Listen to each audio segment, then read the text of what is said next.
মাধবদীর মানুষ যাদের সন্তানরা হাফেজ হয়েছে, আর যেই সন্তানরা হাফেজ হয়েছে, হয় তোমাদের তো ডেলি ফুলের মালা পড়া দরকার। কেন আল্লাহ জান্নাতের ভিতরে একটা শহর বানায় রাখছেন, শহরের নাম হলো তুবা। ইন্না ফিল জান্নাতি লাওয়াদিয়ান ইউকালু লাহু তুবা। জান্নাতের ভিতরে একটা শহর আছে যেটাকে তুবা বলে।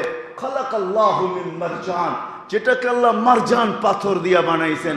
লাহু ৭০ আলফা বাবান, যা ৭০,০০০ দরজা। আলা কুল্লি বাবিন ৭০ আলফা মালাইকাতান, প্রত্যেক দরজায় ৭০,০০০ ফেরেশতা। হাফেজের যালিকা লিহাফিজিল কুরআন, এটা হলো হাফেজে কোরআনের জন্য। হাদিস আরো রয়ে গেছে, যখনই সে দরজায় যাবে তো ৭০,০০০ ফেরেশতা তাকে গার্ড অব অনার দিবে।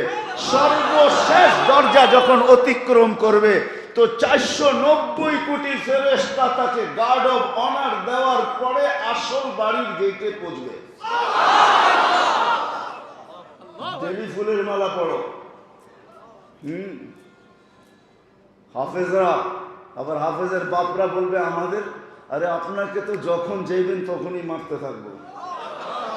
কেন আপনি বাবা, দুনিয়া তো কিছু পেটকে পুরস্কার দেওয়া হয়, কিছু বাবা মাকে পুরস্কার দেওয়া হয়।